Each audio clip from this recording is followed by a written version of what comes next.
Hi, I'm very tempted to start that in the manner of a Radio 2 DJ, but I won't. Welcome everybody to A Dissident View. For the next hour and a half, we're going to be exploring some of the ideas and strands in the book Bluecoat, Liverpool, the UK's first art centre. My name's Laura Brown, and I'm delighted to have been invited to chair this event. We're going to be joined by the book's editors, Bryan Biggs, who's Bluecoat's artistic director, and John Belchum, Emeritus Professor of History at the University of Liverpool, and one of the contributing writers, Dr Anjalie Dalal-Clayton, an art historian specialising in the art and exhibition histories of British artists of African and Asian descent. First, a little housekeeping for everyone. You're going to be able to ask questions via the Q&A function. That should be at the bottom of your screen if you're on your desktop. You might have to scroll through if you're on mobile. I'll be keeping an eye on those, and I'll be passing them to the panel throughout the event. We might have a little bit of time at the end for questions as well. I obviously don't need to remind a Bluecoat audience of this, but keep it polite and respectful. Secondly, as this is a webinar, you can see and hear us, but we can't see and hear you. You could be in the middle of Sefton Park and we would not know. We are recording this event, so if you're out walking the dog and you miss a little bit, stay tuned to Bluecoat's channels to find out when you'll be able to see it again. I wanted to give you a brief introduction to set the scene before we introduce the panel. The thing that strikes me most about Bluecoat is the very fact that it has survived. The 1920s is quite a pivotal decade in Bluecoat's existence, as you'll know if you've read the book, and it's a rather fabulous first chapter. And it's a significant decade in the history of Liverpool city centre as well. If you've read another excellent book on Liverpool's history, Recollections of Old Liverpool, you'll know the city centre was largely residential, especially around Church Street.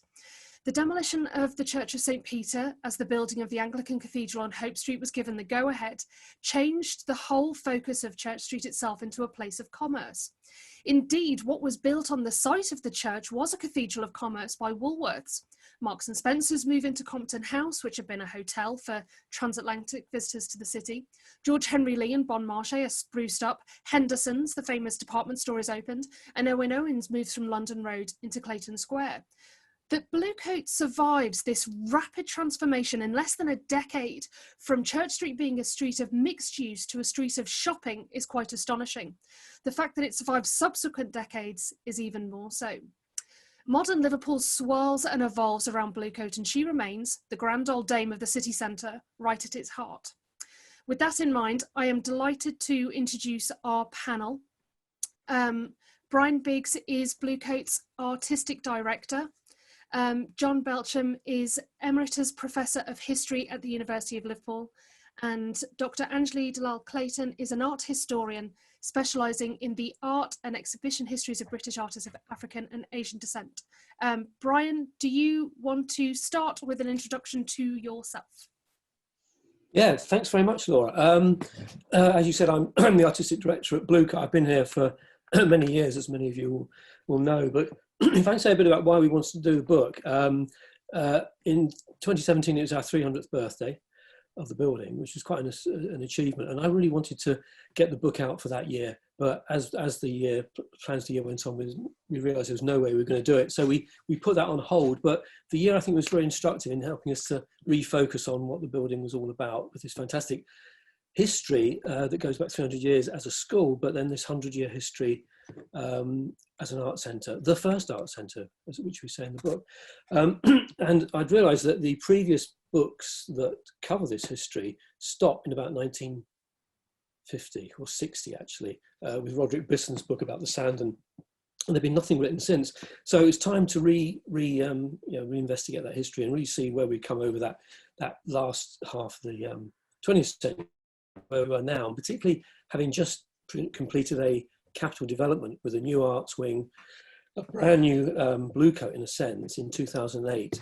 That was coming up to nearly 10 years on, and we thought we need to sort of almost like record the past before we sort of move on to the future. And what lessons can we learn for this building? As you said, a very resilient building. What can we learn from that, from the people that set it up as an art centre? And what are those interesting connections back to its colonial history, which we'll come to later, I know, because it is the oldest building in the centre of town. So that was really the motivation for doing the book. And then we were fortunate in raising some funds from two individual donors who very generously gave us some funding, and the Duchy of Lancaster put some money up. And Liverpool University Press, who we worked with many times before, we provided a very fruitful partner as publisher. So it all seemed to come together, but it took longer than, as I say, 2017. It's taken us the last 3 years to do it, but very pleased that it came out this summer as a reminder of our great history. And our next panelist is John Belchum, who I will let you introduce yourself rather than gushing about you. Well, thank you very much. Yeah, well, I arrived in Liverpool right at the very beginning of 1980, so it was 40 years ago. And as a historian, I thought, well, I'll have a look around the place and see what its built environment is like. And obviously, I was attracted to Bluecoat as the oldest building in the city centre.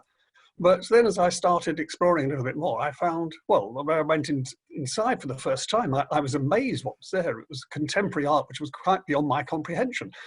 So I thought, well, this incredible juxtaposition here of the oldest and the avant-garde.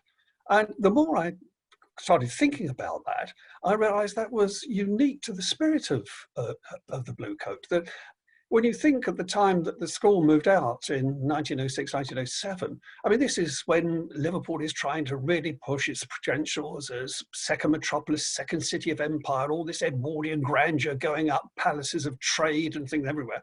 And yet inside the Bluecoat, you've got socialists, suffragettes, bohemians, free artists, and so on, really building up the spirit of what became the quintessential Scouse culture. And that led me to get together and talk to Bryan a bit about the history of the place. And I'm very pleased to say we collaborated in 2011 on Liverpool City of Radicals, celebrating the fact that in that year, not only did we have the tremendous trade union activity which brought the city near to revolution, not only did we have something which was a little bit different from those palaces of trade, a revolutionary building on the pier head with the Liver building, but it also had the most amazing post-impressionist exhibitions going on in the Bluecoat. So that juxtaposition of the old, which interests me as a historian, with the terrifically radical, innovative and dissident culture that Liverpool has had is something which I think is really fascinating. And it's something which I know Anjalie can explore, because I sort of pinched her words, because A Dissident View was the title which she used for the chapter that she co-authored. Yeah, although I can't claim ownership of that decision. I'm sure that came from my co-author and Bryan. But yeah, so I became interested and engaged in the Bluecoat and primarily its program history about 10 years ago, when I began some doctoral research, a collaborative doctoral project with John Moores University and the Bluecoat. And I was particularly interested in exploring institutional practices in relation to Black artists, artists of African and Asian descent. So I use the term Black politically there in a way that's quite unpopular now amongst younger generations. So, but yeah, so I began a period of about 3 or 4 years of research of the Bluecoats program history, primarily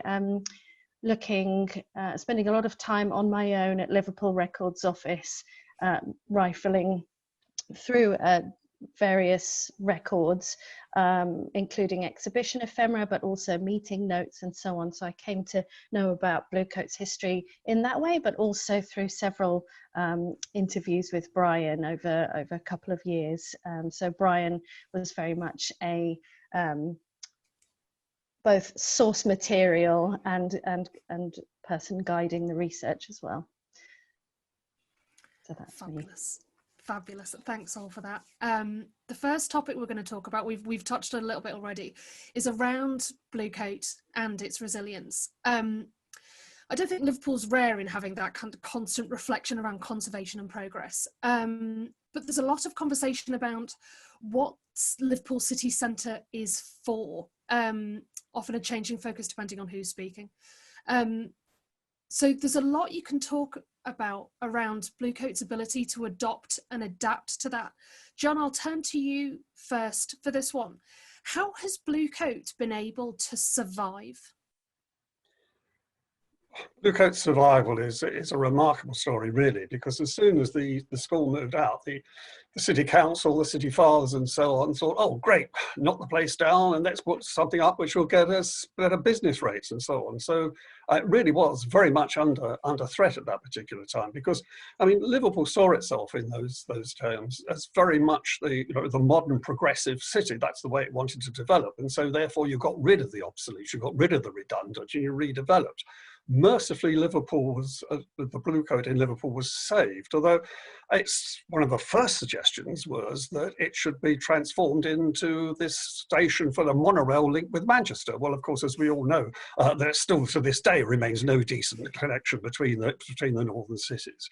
Thereafter, its survival becomes a real struggle of dedicated individuals, because you think about it, who is going to save a beautiful building like that? If you think it's going to be the rich merchant princes, they've got no money left, because at the same time, they're building a cathedral, they're building a university, these citadels of faith and a citadel of knowledge. They've got no money left to give for it. If you then think, well, perhaps just the ordinary nice, decent citizens of Liverpool might want to put in some money, they're not going to do that, because the first people that have moved into the Bluecoat were these rather radical, weird artists who'd come from the university club, who had been refused to conform to the standard of municipal art and so on, really wanted their place to go. So they were looked as a bit radical, as suspicious. And the city council itself is thinking, well, the trouble with Liverpool is that we're known still as the black spot on the Mersey. So if they're going to do anything, they're going to clear slums, they're going to clear property and so on. So it's pure dedication. But coming to their aid at this particular time was the figure of Lever, who becomes the first Lord Leverhulme, who decides, because of his links with Charles Riley, who's already moved the School of Architecture into the Bluecoat building. Interesting, coming down the hill from bringing the university down into the city centre to try to link it up with the wider cultural happenings there and so on. Lever, Riley's very friendly with Lever.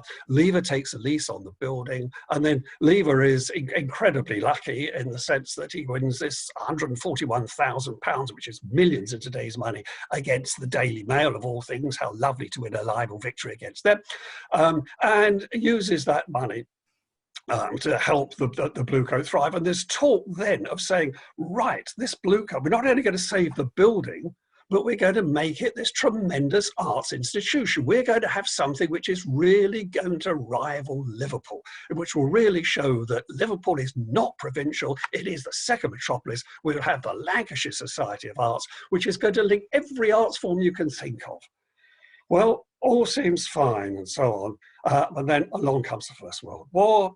At the end of the war, there are all sorts of problems. And unfortunately, at this point, Leverhulme gets in a bit of a huff with loads of people. And he dies without leaving any provision whatsoever for the Bluecoat. So it's desperate efforts. And we go through some very, very strange times. That the Bluecoat is known for its tenants, who are women's lingerie, umbrella menders, and then eventually it becomes a car dealership and so on. So really, very, very worrying. But fortunately, again, the efforts of this dedicated group of individuals, ranging from artists, freethinkers, bohemians, intellectuals, and so on, start up a campaign. And fortunately, they do, when it gets right to the very end, because it was going to be auctioned and they clearly wanted to get a proper commercial price at the auction. Fortunately, a solicitor does trump in quite a bit of money, we'll call it, towards the end of it, and they just still need a mortgage to pay for all the repairs that they're going to do. And so eventually they do get the building up and running. But it's a perpetual struggle thereafter to meet the mortgage payments, to try to make it economically viable. Then comes the Second World War, and the place gets blitzed. Really looks awful. But a great advantage of the Blitz is it knocks down some other buildings which had rather got in the way of the view of the Bluecoat. And so it's at this point that people suddenly realise that this is a fabulous building, that you really must do something to preserve it.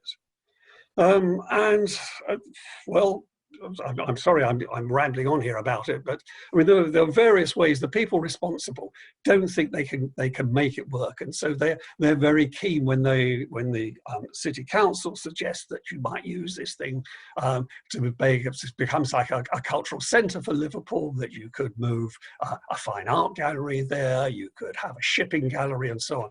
But this really encounters that true classic Bluecoat spirit, that this would mean the art of the dead, as far as the tenants and the artists in the Bluecoat feel about it. They want it to be a really live and vibrant experimental art place. So they don't want any municipal museumification.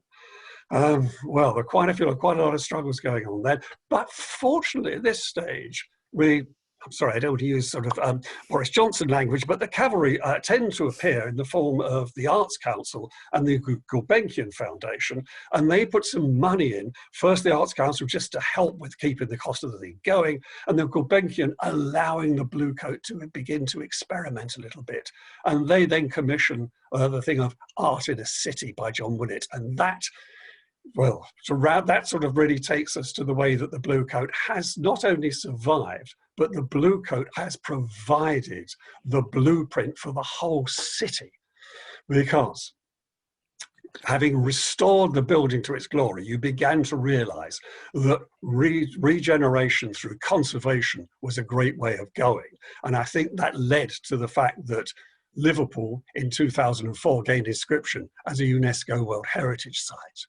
But as well as being a wonderful building and regenerating it through conservation, you had actually innovated with the use of it inside, and you had made it the centre of artistic and cultural activity in Liverpool. And building upon what Willett suggested, you start to build up an infrastructure for the arts in Liverpool, which of course is what allows us to win the coveted European Capital of Culture status in 2008. So that Liverpool is like Bluecoat is for Liverpool a metonym of the way that we've acquired these two great prizes of World Heritage status and a capital of culture, that it's shown the way in cultural-led regeneration. So the survival of the building in many ways encapsulates that incredible roller coaster ride that Liverpool has had in the 20th century, of going through terrible, terrible times when it really looks as there's no hope for the building, and yet actually pointing the way out through architectural regeneration through conservation and cultural-led renaissance, and really leading to placemaking, helping to transform down at hill shock city Liverpool into trendy new Liverpool. Which people know is in a phrase that John talks about a lot in his book, Mersey Pride, which is amazing. Bryan, from the view behind your desk, that must be quite, I suppose, in part, a sort of intimidating history to have a little bit. Do you have that sense when you're in your role as artistic director? It is, but it's one that I've sort of, I've been there a very long time, and those books that chart that history, particularly Bisson's book On the Sand, and it's all in there, and it is a remarkable story. I think the thing I want to emphasise is what John said early on about remarkable people just gathering around and because they had a passion for the arts. And there wasn't, the idea of an art centre didn't exist 1907 when the artists moved in, and I think that's to their credit, that they gave up a lot of time. Fundraising, it was constantly a battle to raise money, particularly around the 1920s when Leverhulme basically died and the building was sold.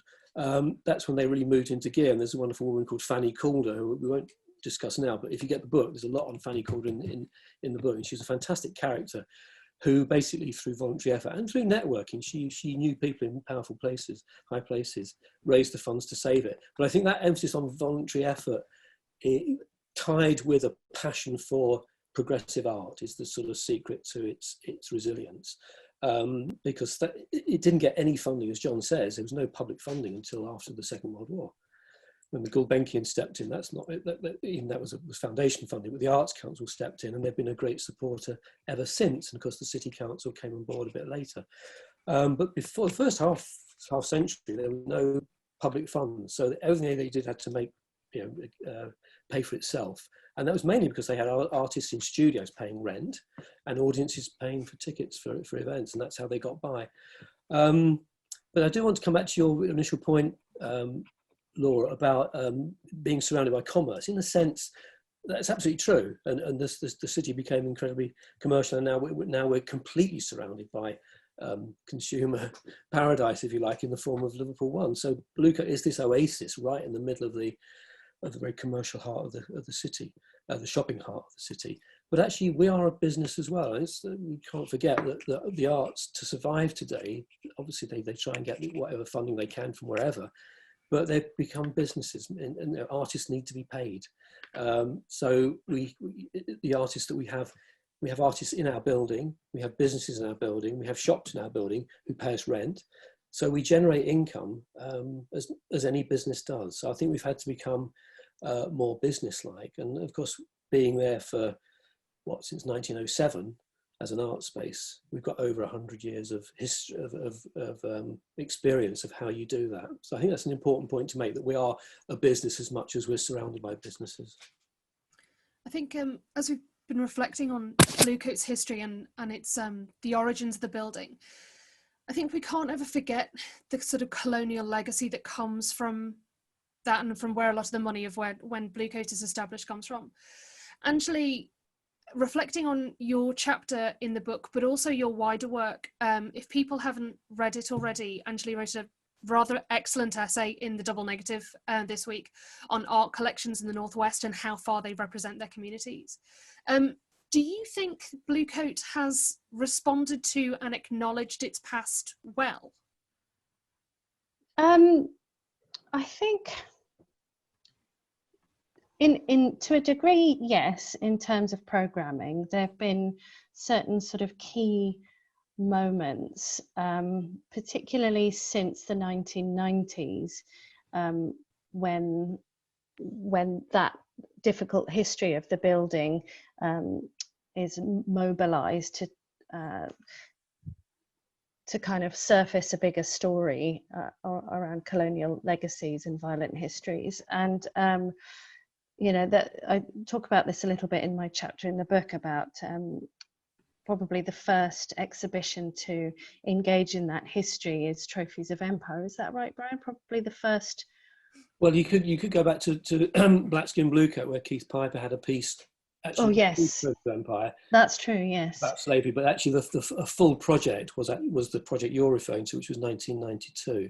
True. Yes. Empire, which was well, you can talk about it. Yeah. Yeah. I mean, yes. So if we look back to 1985, there was this exhibition that was a watershed moment in Bluecoat's history. The first exhibition to be focused entirely on the work of the first generation of British-born Black artists, and there were 4 artists in that show, and each of them having their own room within the display spaces. So I wasn't there myself, but I've been told anecdotally it was like 4 separate exhibitions.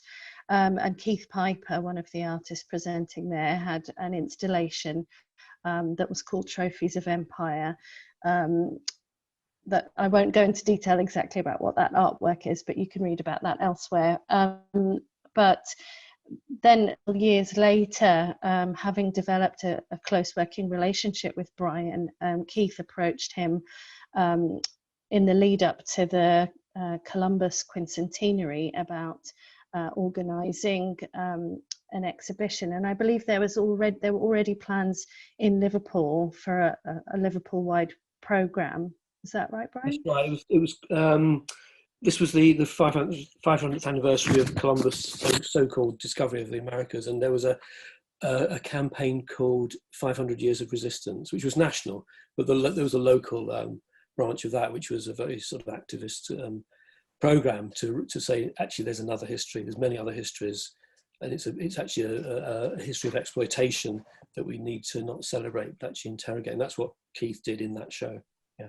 So did he approach you with an idea for an exhibition, which then expanded as part of that program? Yeah, exactly. Beyond the city? Keith at that time was doing a lot of work around histories of slavery, and particularly in relation to Liverpool. And he said he's got this piece of work he wanted to do, and to link it into this context of Columbus. And then the more we talked to him about it and others, we found that the Arnolfini in Bristol and Mike Stubbs over at Hull Time-Based Arts, both had similar ideas that they wanted to do something to mark that year. So we got together as 3 galleries, and Keith as the sort of curator in a sense, put out an open call to artists to interrogate those histories, the legacies, if you like, of colonialism as evidence in those 3 port cities.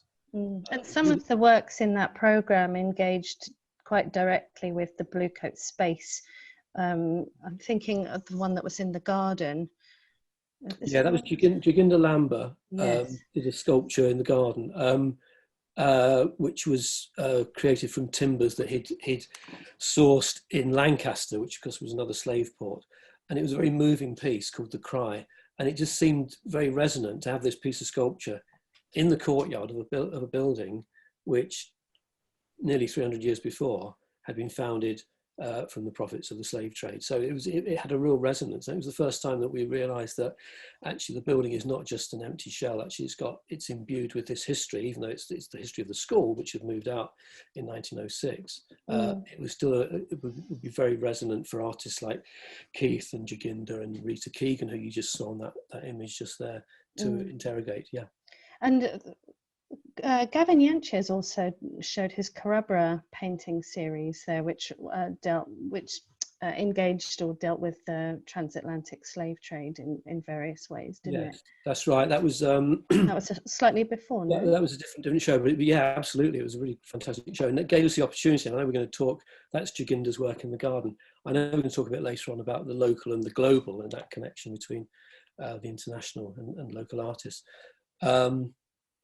But with Gavin's show, that was a truly sort of remarkable body of paintings. And I took the sort of curatorial decision to locate it in the local by inviting local artists to do things. So it was some years after the Toxteth, the disturbances in Toxteth. And there was the Liverpool 8 Black Media Group who were doing some fantastic photographs documenting that struggle. And we showed their work at the same time. We had a show from the Institute of Race Relations. And so what I suppose I was keen to do, and I've continued to be keen to do, is to contextualize artists' work so they can draw on histories, but also set them in the context of the present. And at that time, that would be in the mid 80s or late 87, I think it was. 6 years after the Toxteth, and nothing had changed actually in terms of opportunities in Liverpool 8. So, I see art very much in the programme we've had as being having that engagement with contemporary issues, many of which have those long histories going back to colonial times. And then much more recently with John Okomfra's Unfinished Conversation. How can I summarize that amazing film piece? But it focuses on the life and work of the cultural theorist Stuart Hall, who had come to Britain from the Caribbean way back, but then became a central figure in British in cultural theory in Britain and cultural studies, and in a way that work also grapples to a degree with colonial history and its legacies in the present day. Yes, that was we showed that during one of the biennials, and we were approached by Autograph, which is started off as the Black Photography Agency in London. It developed now into something much bigger, but it was commissioned by them, and they said we want to premiere it in Liverpool at the Bluecoat, because we had this history of working with artists who are engaging with those histories. A very powerful piece. I mean, you can get it actually as a video. There's a single channel video you can get, but it was then a 3-screen video installation, and it was probably John's piece that, in a sense, put him on the map. He was already on the map already, I know, but that work was bought by the Tate, and it's a fantastic piece of work. Yeah. So in a way, there's been certain key exhibitions and artworks that have been staged in Bluecoat that grapple with that history in a variety of different ways. But in terms of Bluecoat dealing with its own colonial history, and I'm not actually aware of how that's been acknowledged over the years. And perhaps you could both say something about that. Well, John might want to say something now as well, but in the book, the first after our introduction, the first chapter by Gavin Davenport, which is about the origins of it as a school, who built it, which was a great piece of detective work to sort of come up with that, but also where the money came from. And we're indebted to the work that was done by Sophie Jones, who was a PhD student, who did work by forensically looking at the account books. You know, where was the money, who was paying money into the school on a regular basis, particularly in that early years when the school was being developed by the church, which was opposite, and Brian Blundell. And there's a picture of the accounts book, and you can see the names like Clayton there, Geldart, who was actually Gildart, and Tarleton. They were all slave traders.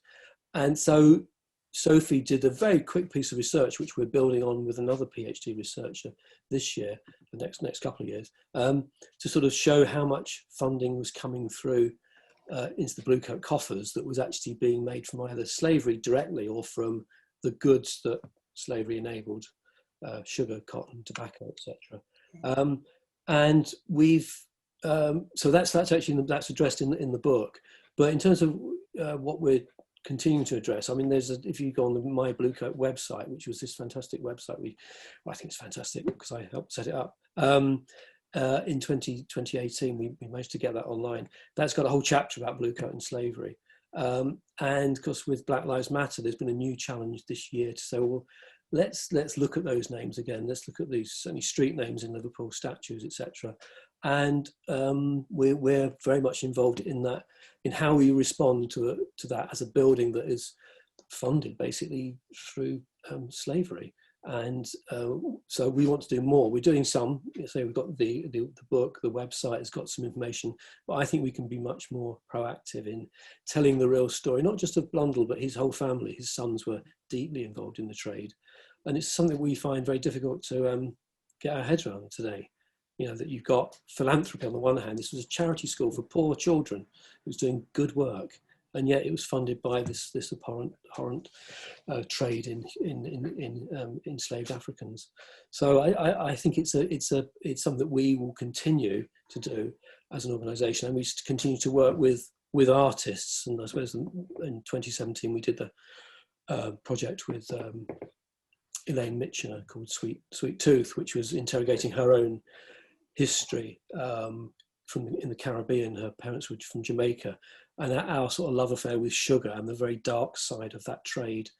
There's an image of Elaine there. So that was in 2017. That piece has gone on it's toured around. It's recorded and been on Radio 3. And we're doing more work particularly with emerging black artists in Liverpool to interrogate some of these legacies. So it's an ongoing history for us. It's not something that we put to bed just because we've acknowledged it on the website. We have to keep interrogating it, I think.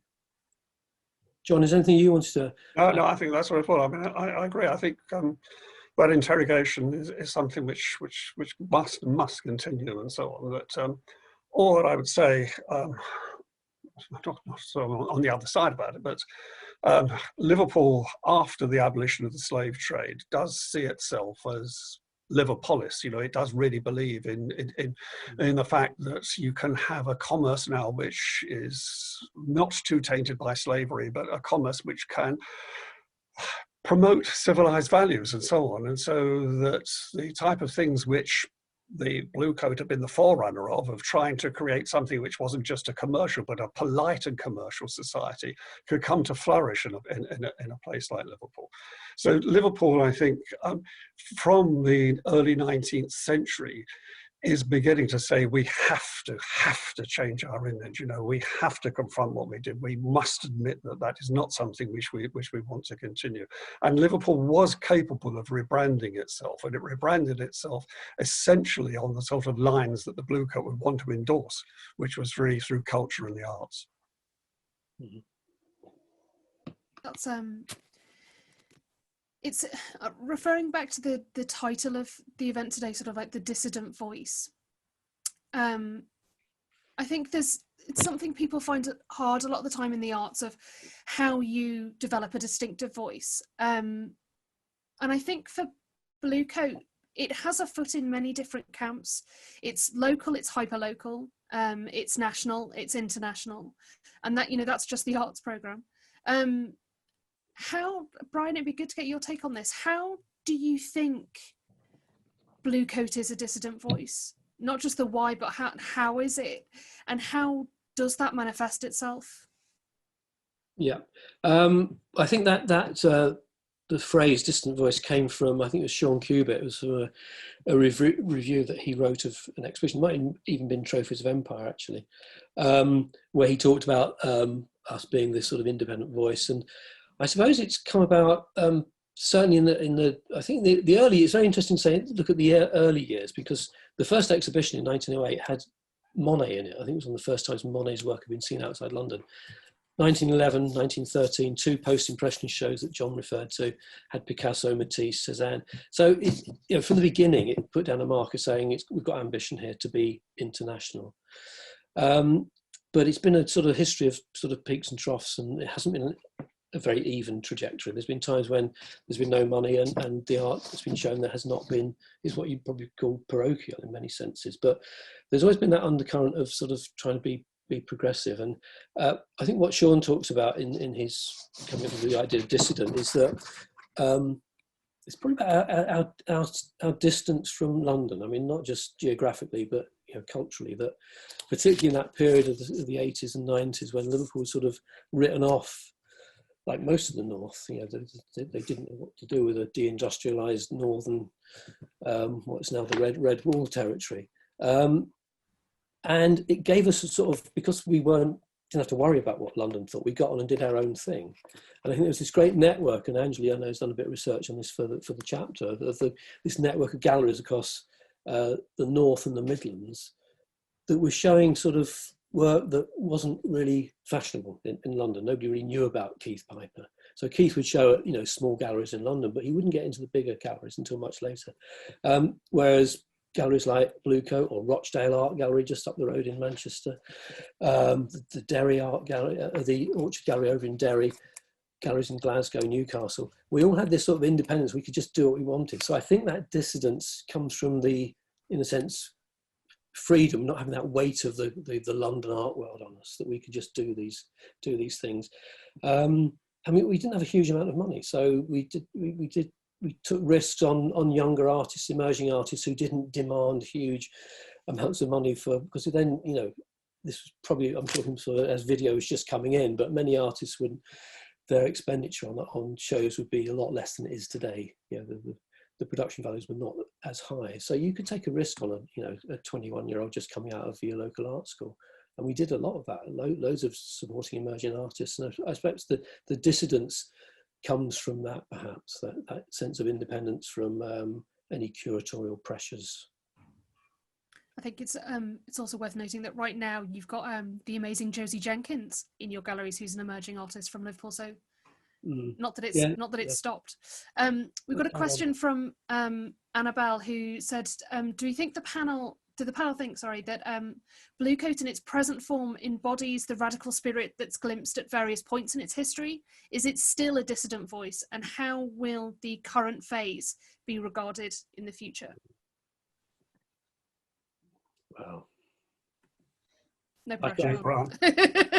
I can say something in that I don't know really how an art institution, and Bluecoat is an institution in many different senses, but I don't know how radical an institution in and of itself can be, because of how they're structured, how they have to operate, the kind of pressures to the funding structures that support them. I don't know really it depends what you mean by radical. I think there have been radical practices that have come into Bluecoat, and Bluecoat has been, at least at the period that I've been looking at over the years, it's been open to engaging in that, in radical practices, and providing a platform for radical practices and radical attitudes, definitely. But I think that doesn't necessarily equate with a radical institution. You might even have radical staff members, but that doesn't make the institution itself radical. I think that's a much, much harder job.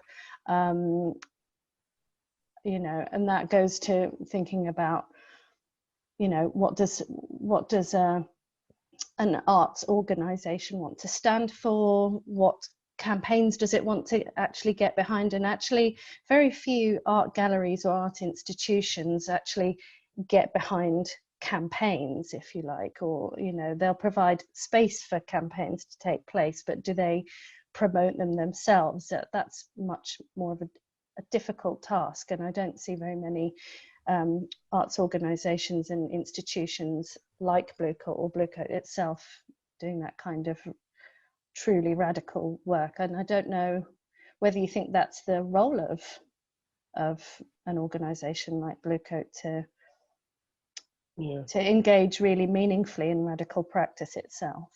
What do you think? I know, Laura, you wanted to come on to the sort of questions of the civic role later, perhaps. No, I can do it address now. And I think one of the things that we've all learned, you know, from the sort of lockdown and COVID is that we need a different relationship to audiences, or we've had to forge a new relationship to audiences, which is partly digital, and we've all had to become much more digitally savvy and inventive in how we use digital. But I think what it's showing is that people really do miss that face-to-face. They miss the experience of walking into a gallery. Now, we have managed to reopen, which is great news, but we're not fully open yet. But I think when we can fully open the whole building and you can have that proper interaction, I think perhaps that's where the radical sits. It's less than perhaps what you exhibit. And I think you can, that's down to individual curators, it's down to what artists are making, it's down to funding and so on. And I think we'll continue to have that balance between, you know, supporting interesting new work, emerging work, work from the North generally, and also from, you know, from abroad. But I think it's more about how we contextualize what we put on and the space that we create. Because I think we need more than ever that space to discuss our futures. And the Bluecoat has got that long history of working with organisations like Writing on the Wall Festival. We've done our own literature festivals. We've had Radio 3 Free Thinking Festival. It's a great space for debate and discussion. And I think that's our role has to be more about that, being engaged with audiences, to listen to audiences, to take on board audiences, to work more with the partners like Writing on the Wall, like the Arab Arts Festival, like Dada Festival, very much sort of fixtures in our programme, to become that discursive space, which I think is at the heart of culture. I mean, it is about, you know, looking at exhibitions, and that's a very valuable part of what we do. But I think that the artists working in the building, artists doing residencies, them having the opportunity to interact with audiences, with people that come in and use the building, and for us to nurture different ways of making art. One thing we haven't talked about yet is the whole participation programme, which is very valuable part of what we do, particularly what we do with a group called Blue Room, who are adults with learning disabilities, and finding routes for them to become creative people, either as dancers or as visual artists, and we've had some great success stories there.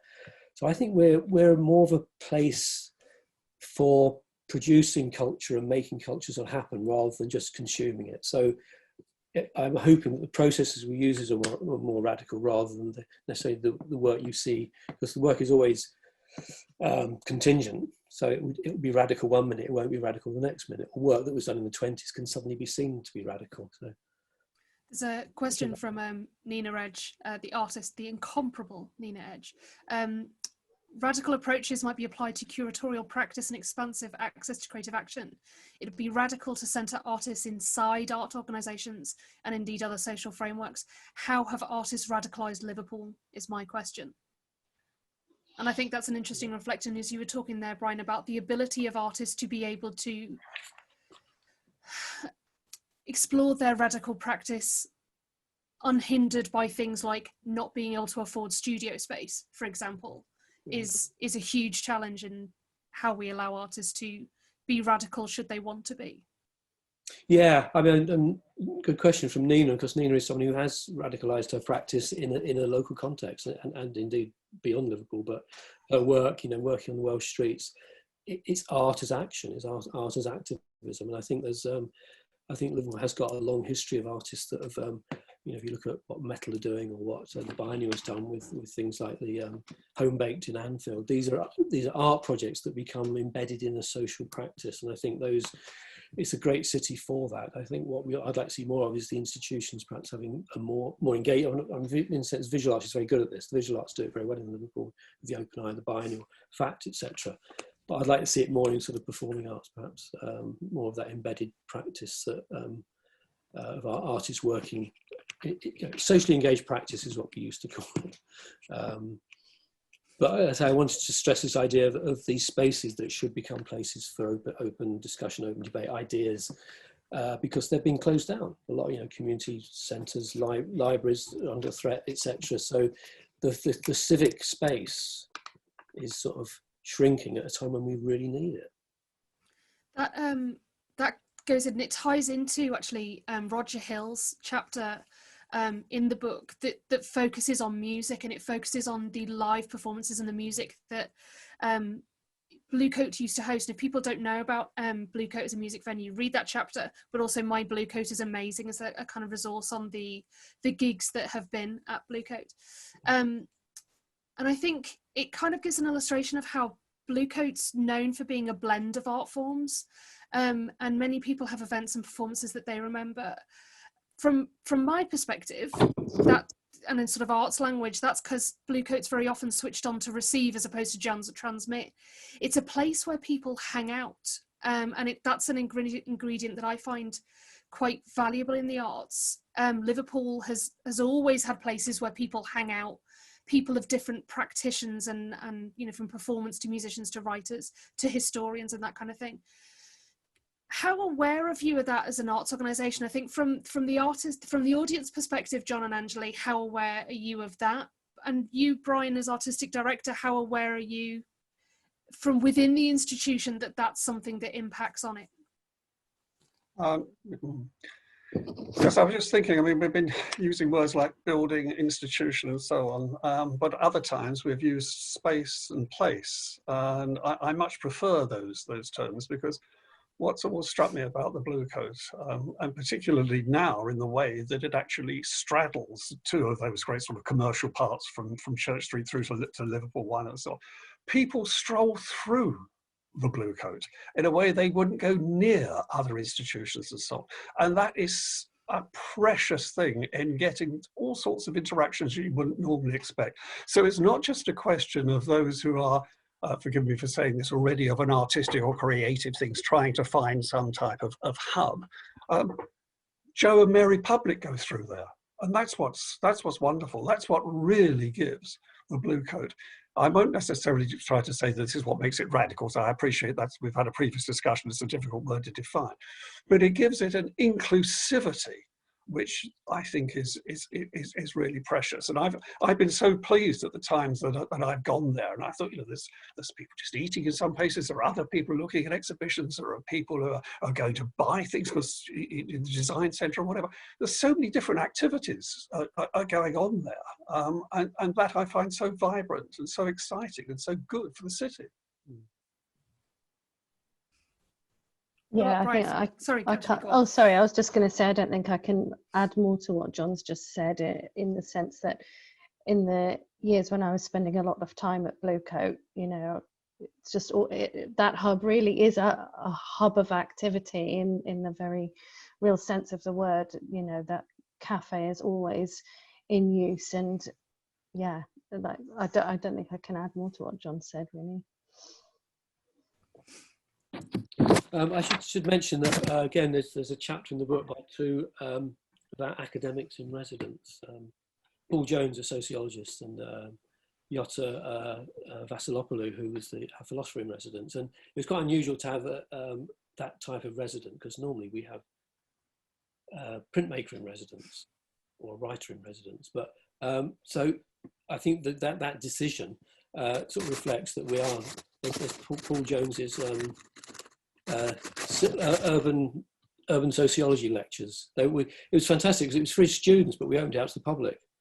And this slide illustrates perfectly that the Bluecoat as a space for discussion about, in this case, the urban sociology. So I want to mention those two in particular, as people that helped inform our thinking about what the role of an art centre is, and our engagement with not just the audience, but actually the city itself. You know, where does Liverpool want to take itself? So I just echo what I said before about more of those opportunities to become more civic.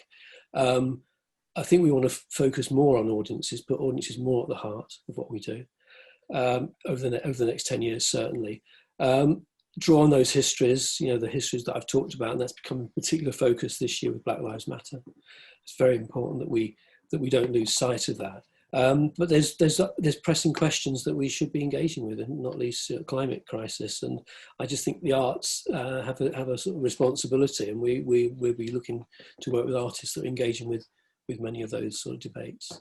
But John's right. I mean, he says you walk in there, there's so many different things happening, and much of it is behind closed doors, so you don't even see all of it. And one of the things that we're doing in the early spring, you'll see a refreshed hub, which is the space that you walk into. We've got a small capital grant going on. It's quite a modest scheme, but it should have quite a big impact to make that more welcoming, so it doesn't become just a passageway through, as John says, you know, the cut through from Church Street to Liverpool 1. People do pass through, but we want them to pass through but actually linger a bit longer and get engaged a bit more.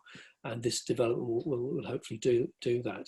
So yeah, we're building that is more than just an art centre. And the phrase I like particularly is one that Hans van der Heyden, who's the architect of the new wing in 2008, he describes us as this where the avant-garde meets village hall. And I think that's not a bad sort of position to be in, actually, for all its faults. You know, we all know how awful a village hall experience can be, but on the other hand, it can be absolutely fantastic and very much an expression of a local community's culture. And I think that mixed with very progressive ideas about what artists are doing and how culture can be changed and so on, a very high level. So we have that high level discourse, but with a very much a community sort of way of doing it. That's what I would see as the way forward for an art centre. And we've been sort of doing that for a long time, but you know, we have to keep reinventing ourselves, keep thinking about the new experiences, particularly in the sort of digital age that our audiences are going to have with how they engage with art. And I know you're very keen, Laura, to bring together in practice, you know, art that you experience in the real, but actually the digital way into it, or the digital experience of it, is equally important. So I think we're going to go forward. You know, all of us will have to go forward with a sort of balance between the digital and the real, the analog, if you like. Yeah, I mean, yeah. I think when you talk about the sort of the physical and the digital as well, though, I think Biennial Week is one of my favourite times of year anyway. It's one of my favourite Liverpool holidays. But Bluecoat's one of the few spaces where you will see international artists, and by week 2 of install, they're like sitting in the cafe, having a bit of cake, talking to everyone, being completely Liverpool about it. And I don't know how far that happens within other venues as well. It's a very Bluecoat thing to do. Yeah, I think that physical element of it is so important, and I very much hope that as we wonder whatever is going to happen to city centres with the sort of collapse of retail and God knows what else, that the Bluecoat will keep going. Because I mean, there was a time when Liverpool was really in a bad way, as you know, shock city of post-industrial, post-colonial Britain, that the city centre location of the Bluecoat was a really adverse factor, because people were too scared to go there. You know, they wouldn't come back in the night or whatever, and so and there was constant worries about being burgled and all things of that nature.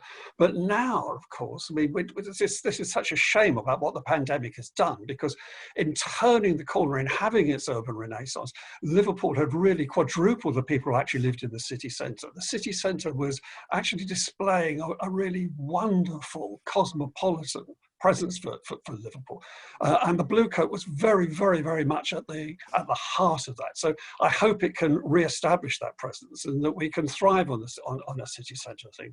And so, you know, there was a time when Liverpool also suffered from some of the artists there who used to live just up on the high cultural spline, you know, around Canning Street, the Georgian, what we now call the Georgian Quarter. They all fled away and so on. It's been so wonderful that people had come back to city centres, and it'll be such a shame if one of the consequences of the pandemic is we have a dispersal, because even if we are linked through virtual media, I'm sorry, it's just not the same as that that going to the Bluecoat really gave you?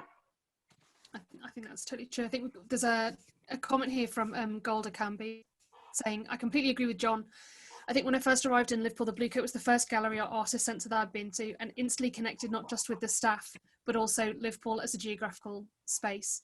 How does the Bluecoat see itself in the future of Liverpool's expansion as a centre for international culture whilst not alienating the public? I think that ties really nicely with what you were saying, John, about changing purposes for city centres. You know, Brian, you sit in those kind of arts meetings where, you know, art is talked about very much as a visitor economy and as a drive for tourism. How do you put Liverpool back on the international map so that visitors keep coming back whilst not alienating the local audience as well? Well, if I put on my sort of visual arts hat for a minute, I think one of the things we have to do is to make Liverpool an international art city as for practice, because I think it already is for the biennial, for instance, and before that, you know, Tate arriving in 1988, and before that, obviously Bluecoat and so on. I think it's got a great sort of pedigree as a place for visitors to come to and show international work. I think if we look, I would look at Glasgow as a sort of model to say, well, what has Glasgow done better? And I think what it's done better, it's had a very good art school that has nurtured and retained its artists. So you've got like an international art scene of Glaswegian artists or artists who are in Glasgow. So when it does the Glasgow International, you'd have artists from Glasgow as a matter of course because they are international. And I think we've got a very good cohort of artists at the moment in the city, both young artists emerging and also some quite established names like, you know, Imogen Stidworthy or Paul Rooney or David Jakes. You know, they're really excellent artists. I think we need to up our game and become more of a city that says, you know, this is a major artist who's actually living in Liverpool now. You know, in the way that we would say in the 60s, there was Adrian Henry, and Adrian was a great friend of mine when I met him in, I suppose, the late 70s when I first met him. And he was a great catalyst. And I think we need, you know, perhaps more of that recognition that there's some really good artists in the city and to give them the support they need to put on substantial shows. I mean, the Singh Twins, I'm a great fan of the Singh Twins. They had a fantastic exhibition at the Walker last year. And really that show should be going everywhere. It should be touring everywhere because it's a brilliant exhibition by two artists who, you know, they work locally. They're not terribly well known, you know, in international circles, but they should be because I think they're fantastic. So that I would see in terms of staying international whilst keeping Liverpool still very much buoyant and alive and supported through what we do, is that would be one way. And I think just continue to support your artists who are emerging. You know, there's some great studio groups in Liverpool, like the Royal Standard and so on. And I think we just need to support those artists in those groups. Give them a bigger platform. Emma Aldrich just said, I don't know if any of you know the Harris Museum in Hull. It's not on my radar, actually. They've created a vibrant engagement with the community in the way it's reimagined the building. I don't know if any of you know that. Emma, if you've got any links to that you want to share in the Q&A or in the chat so we can see it, that'd be great. Patrick O'Sullivan also says, for John Belchum, he just says greetings. Hello from Bradford. A name from the past, yes. Yeah. He's just waving hello to you. I think as we talk about that, of kind of like the purpose of buildings and that, we've talked about this quite a lot, but we're in this sort of weird period at the moment. You know, we've come out of lockdown, we're in this strange hinterland before vaccines arrive at all of our doors. And the arts, in the same way football is as well, I suppose, is playing an important civic role in generating a sense of confidence, of getting people out and about. Is Bluecoat prepared for? Is it happy to play that role? Is that a role it welcomes? What do you think from that kind of audience and organisation perspective? So was that a question from the guy in Hull? No, that was from me. Okay. I think we have to. I think we have to have that more civic role. I think it's sort of incumbent upon us to do that. And as I say, having those academics in residence gave us a sort of way into perhaps how we might think about sociology, about philosophy. I think it's happening on different fronts. I wanted to sort of talk a little bit more about perhaps the participation, because that is an area where you can have that engagement at a really meaningful level. And I think perhaps one of the things we haven't done as well is to shout about that. We have these award-winning programs like the one with Blue Room, which is pioneering, and I don't see any reason why any art centre couldn't do that. Basically, what we do with Blue Room is they've been coming for, I think it's 12 years. In fact, some of them even before that. But they have this really great engagement with our programme. So every new exhibition, they'll go into the gallery and they'll do work with artists to basically create their own responses to that and then create their own art. And it's an alternative to sort of daycare provision. And it's saying, well, if a learning disabled artist can get a complicated piece of work, why can't anybody else get it? They have no qualms about discussing difficult work by being in the space and enjoying it and talking about it and doing it.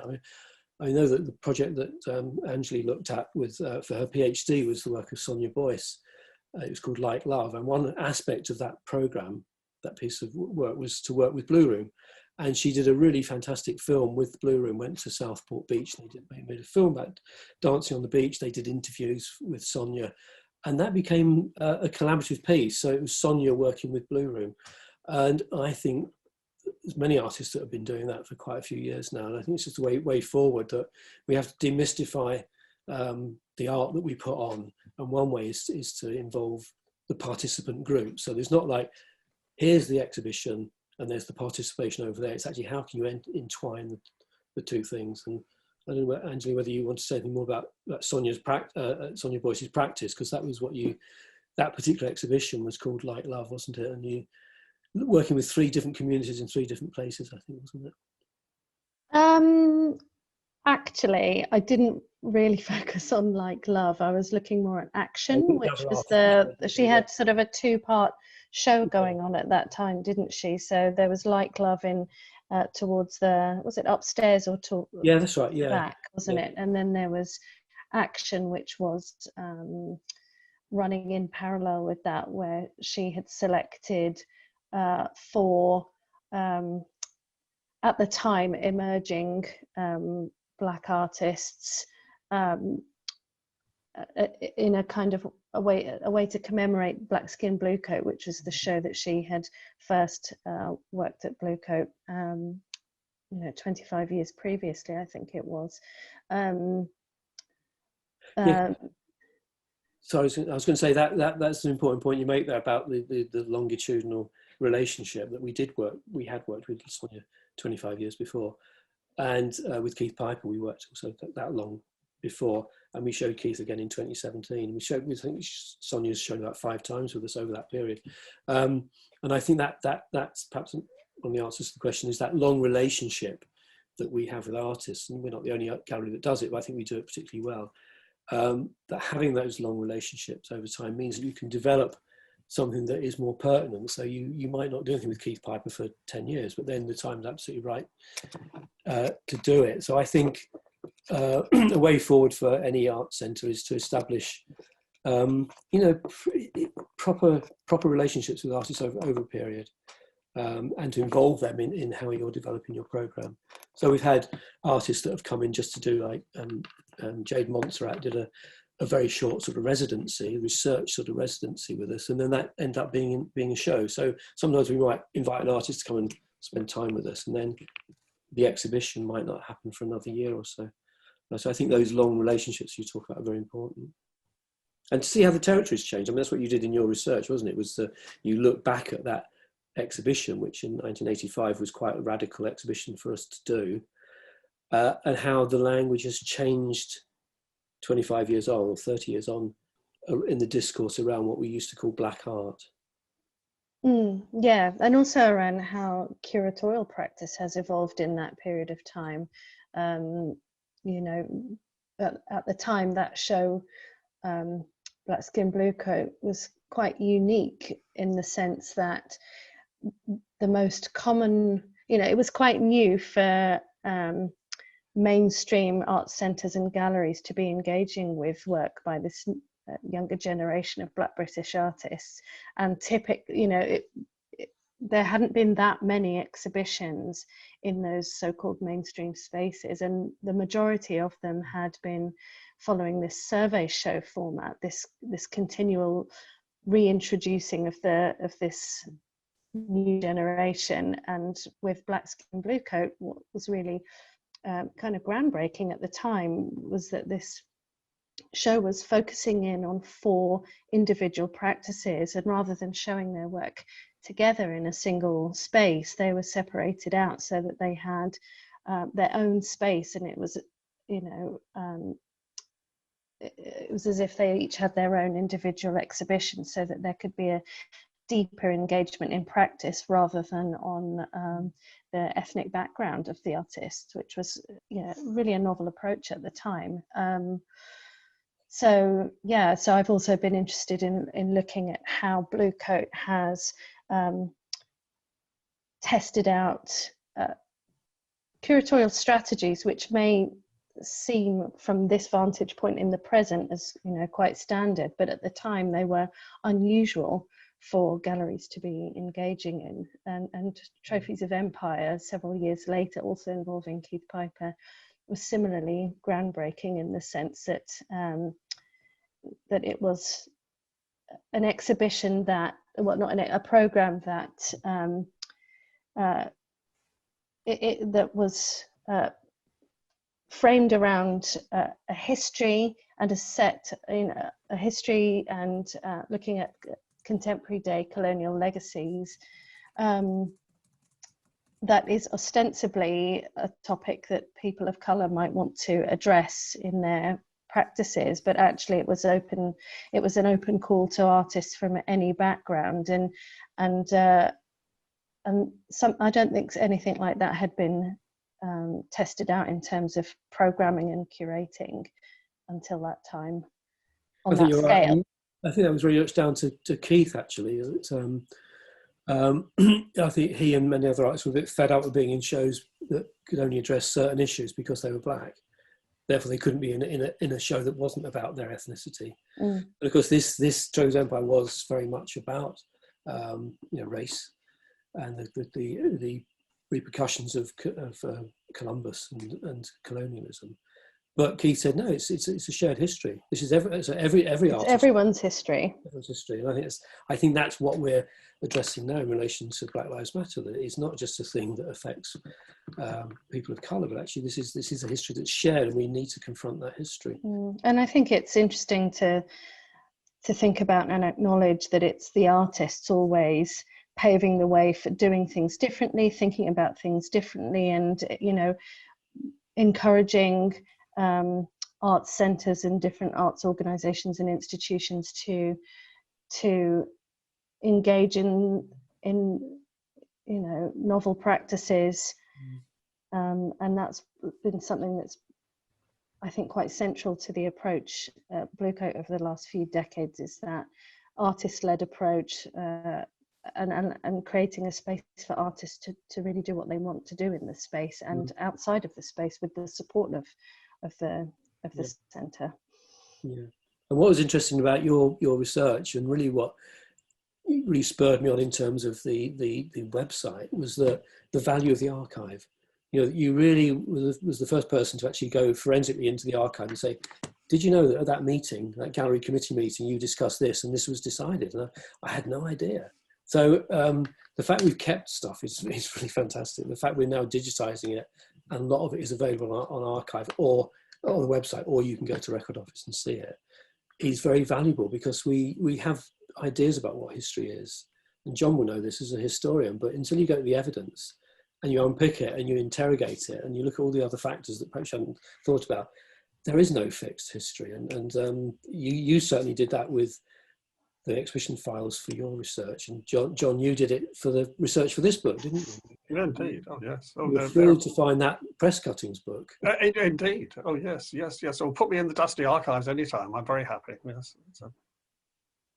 So there's just some collections on the archive you're seeing here. So if anyone hasn't seen the My Bluecoat website, there's a lot of this archive material on there. Some of it is text, some of it's visual, some of it is audio as well.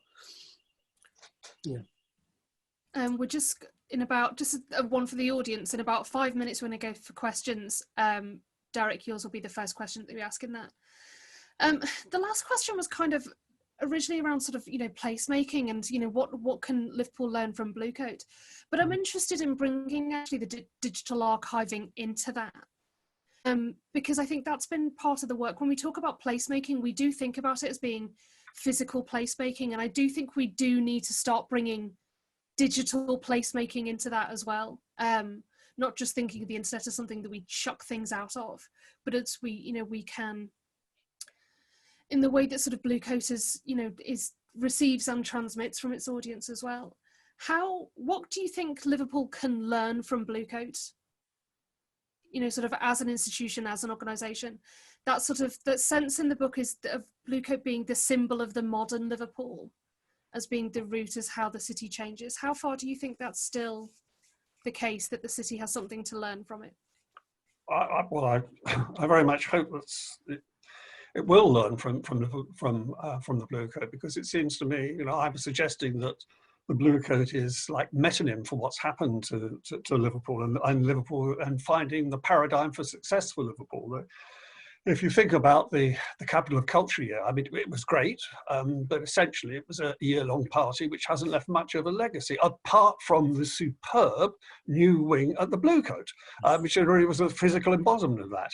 But not only has that kept that notion of arts-led, culture-led regeneration leading to a visitor economy and so on, but it's also symbolizes the fact that you can have the old and the modern alongside one another in perfect harmony. That the trouble with that Liverpool has suffered is that there have been people who have said, look, any development is good because Liverpool had had such a troubled past, and they don't give a damn about standards of design, beauty, aesthetics, or whatever.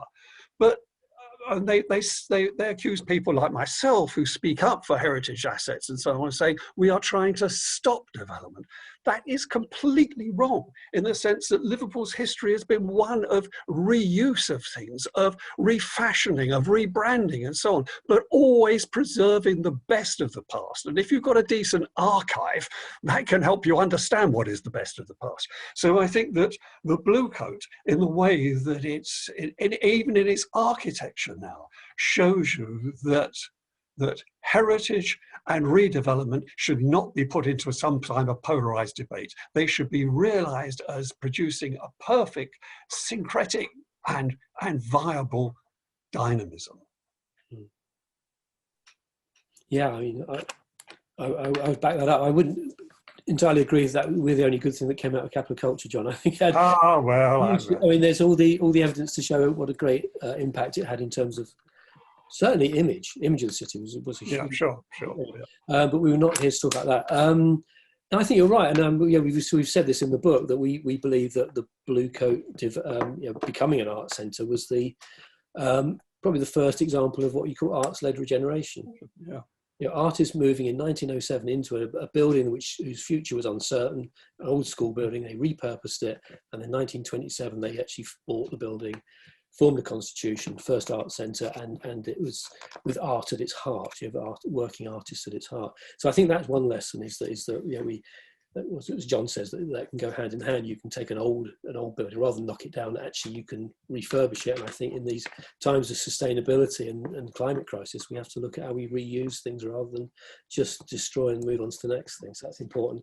I've got a couple of things. I think being inclusive would be something I would say, that try and be as inclusive, and we're not as inclusive as we like to be. We're trying to be ever more inclusive, but just a place where people feel comfortable, where they want to come and they see themselves reflected in the culture of the place. And that's a big challenge for us to, over the next coming years, to make that a reality. I think it happens to a degree with things like disability, with Dada Fest being based in the building and their festival being there, having disabled tenants. That's very important. We just need to keep doing that and keep being reflective of the society, the changing society that is Liverpool. I think the thing I mentioned before, we've talked about a lot actually, about interrogating histories, value the history, but be critical of them. I think that can really enliven and empower what you do as an institution going forward. So actually, yeah, the digital is great in that respect, because somebody a researcher in California doesn't need to come to Liverpool. They can see a lot of it online on the website. Obviously, we'd like them to eventually come here, although not to fly here. I think the final point would be to connect to what's relevant to what's happening in a place. I think the Arts Council has come up with this as part of its new Let's Create 10-year strategy. They're sort of moving more away from the word diversity towards inclusion and relevance. And I think they're talking here about audiences, but also the work you do. So I think we going forward have to be relevant to our audience. So relevant to their lives. So at a personal level, are we doing something that might have some meaning for somebody who might have only arrived in the country last year? But also relevant to the bigger societal issues that we face. So I think relevance and inclusion be vote two, as I would say, is something we've tried to do at Bluecoat. We're going to continue to try and that, but I'd say take that forward as something for any other art centres. Yeah. For people watching, if you want to send in any questions, we've got about 9 minutes left. Derek Corton has sent us one saying, Bryan talked about the network in the 70s and 80s of northern art spaces, Rochdale, Hull time-based arts, Icon, Orchard, etc. Funding and other pressures seem now to have made things more insular again. Is there scope for such regional networks to be rebuilt as a progressive force? I would hope so. It's easier now, much easier to network with people because of the digital. We don't even need to travel, but I do think that, and particularly again putting it in that sort of wider political context, you know, with what's happened with Brexit and these sort of glib remarks that are being made about, you know, the red wall and all this stuff. I just think that the North has got a fantastically rich history. That's why I'm still here after 40 something years. I'm like John, I'm a Southerner, but I've lived here for many years. And there's a lot more I think we should be doing about our shared histories, our shared cultural histories, our shared communities. Absolutely. How we go about it. I'm not entirely sure, other than we just keep talking, perhaps re-establish those. I think things are moving away from, you know, the art world having that dominance that, in a sense, there's been a lot of talk about, can we justify biennials anymore? You know, can we justify freighting these large works of art all around the world? And I don't think we can in many respects. But also, it's that debate has asked us to look about to value what we have on our doorstep. You know, what we have in our own collection. So what has the Tate, what has the Walker in its collections that it perhaps doesn't show very often. So I think there's a lot more we can do to get our local galleries more active in terms of the shows that they put on in relation to what they have in their collections. And that, obviously, if you have a northern network, then you could start to think about what might the North offer rather than us having to go to New York or to Melbourne or wherever to find interesting work. So I think there's perhaps it's an opportunity with post-COVID is for us to think about how we can share resources in the North to create really wonderful exhibitions and events. I would also echo that from kind of I'd love to see like a Manchester Guardian back, so that we're not, when we're having this kind of sense of talking about the arts as how we review it, how we review ourselves from, you know, press coverage and that kind of thing, that it's not all London centric, that we wait for our review in the Financial Times or the Guardian, do you know what I mean? That it's much more, it's northern based, I think would have a huge impact. Yeah, I mean, we're doing things already. There's things like the Pivot programme, which we're doing with Castlefield in Manchester, which is for emerging artists in the Northwest particularly. We're doing a lot with sort of, you know, contemporary dance networks. You know, so the networks do exist. And I think we perhaps need to be more sort of proactive to shout about them a bit more. Yeah. What's your perspective on it, John? Is it as someone who goes to a lot of arts events and sees it from an audience perspective? Well, yes. I mean, I'm all in favour of a northern, you know, art house rather than a powerhouse. Well, I mean, I think the powerhouse could come through the art and so on. One of the well, actually, it's an unfortunate thing because this is a victim of COVID and so on. The attraction for me, I've got to be careful saying this because my love of Liverpool, I think, is well established now, even though I'm still not actually officially an honorary Scouser. But one of the joys of being here is it doesn't take long to get to Manchester. And if you're in Manchester, it doesn't take too long to get to Leeds and so on. So I really enjoyed the combination of civic cultures that you get in the north, the way they conjoin and so on. So I found that really fascinating. And much as I would always say, you know, Liverpool is number one, but it is the proximity and the, you know, the way that these things are contiguous and actually add to one another. So, you know, to be able to go to galleries in Manchester, theatre in Manchester, as much as I can in Liverpool and so on, is terrific. And I just hope, you know, with the vaccine, we can go back to having a life like that we can be. You know, I can go back to being a retired pensioner culture vulture. Here. I'm not quite at the pension stage yet, but definitely in the hopping on a train to go to an exhibition culture. Sarah Gotts, I just messaged to say I wanted to share a childhood memory of the Bluecoat. I used to attend there to take my piano examinations and was always impressed by the architecture of the building. Yeah, well, I if used to you walk through with my cello. Well, come and see the more recent architecture, because I think that's equally impressive. But yes, I can remember those times when you used to hear piano lessons wafting across the courtyard, and some weren't always that pleasant to listen to, but no, some were great. And it has that. I mean, the garden, much as people sort of some people disliked what we did to it, has recaptured the imagination of many people, and it's a real oasis. And I think we've now got a gardener in residence who's doing some wonderful work with bees. So the garden continues to change and to become a focal point. And so do come back and keep seeing how we change. We're dynamic buildings. John used the word dynamic before, and I think we are a dynamic building. Anjalie, did you want to say something as well about the Northern powerhouse? I was just thinking about what both John and Brian were talking about, and just to chime in to say that, you know, in addition to everything that they mentioned, there's also this really brilliant network of art collections, public art collections across the Northwest. You know, they're not. We talked about before how there's this really vibrant exhibition history that goes back several decades,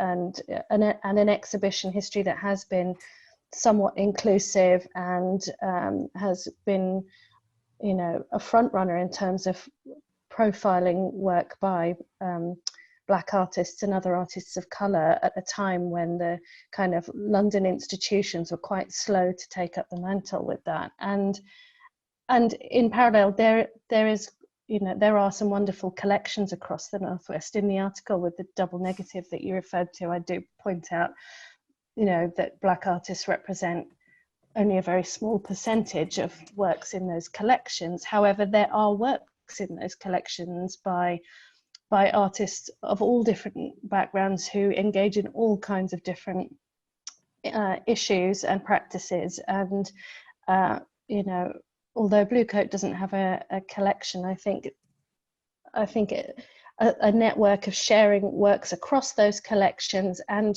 sharing works in those collections with venues that don't have a collection themselves is also a really important way forward to really make use of those resources in the region. You know, that's all. Just to let everyone know, I've just put that article, the link to it in the double negative, in the chat, so everyone can see it. And Derek just wanted to say he's working on the exhibition's history at Rochdale, which is one of the reasons he asked the question. Yeah, it's a great project, and hello, Derek. And I believe that Alice Correa is joining you in the research, which is really fantastic news. No, it's a hidden history, and it's a fantastic history what Rochdale were doing. And thankfully, we kept a lot of archival material, so we got ready access to that. And I hope other galleries can find that material, because it's absolute gold dust. And as I say, the work that Anjalie did to find our minutes of meetings from when we were discussing post the Black Skin Bluecoat exhibition in 1985, it was revelatory. Excellent. Well, we're just at the end. I am going to post the link to the book in the chat so that everyone can. Do you know what? You all deserve to get yourself an early Christmas present, because you've had one hell of a year. So you deserve to buy yourself this book as a present for yourselves. Anything you would all like to add just as we finish off on a closing note? No, as I say, I think get the book, have a read of it, tell us if we've got anything wrong. we'd like to hear from you. And if you've got anything that can contribute to our knowledge about the archive, there's a few gaps. I don't think anyone's probably still around who would have seen the Post-Impressionist show in 1911, but you know, we'd love to find out more about the culture of the Bluecoat at that time. We've got quite a good amount, but if you've got stuff in cupboards or on bookshelves, do send it to us, because we'd love to hear from you. And send us your memories. It's an interactive website, and we're keen to hear people's stories. There's some fabulous stories on there already, but if you've got a story, we've just heard a nice one there about listening to piano tutor in the garden there, and we'd love to hear your stories. So it's mybluecoat.org.uk. Just get in touch. John and Anjalie, anything to leave us with this afternoon? I'd just say, get down to Bluecoat as soon as you feel safe to, and enjoy what's there. There's a brilliant exhibition that's just been installed and is ready for you to see imminently, right, Brian? And yeah, 2 shows, and I would say, you know, as a fellow punter, you know, let's all keep challenging Bluecoat to keep doing brilliantly and to do better. I would agree with that. I'd just like to say a big thank you to Brian, because Brian has made sure that the spirit of the Bluecoat persists and will continue. So all power to his vaccinated arm. When I get it. I think that's a great place to close it. So thanks to everyone for coming this afternoon and for sharing your Wednesday afternoon with Bluecoat. And thanks to everyone on the panel. Thank you. Thanks everyone for joining us. Thank you.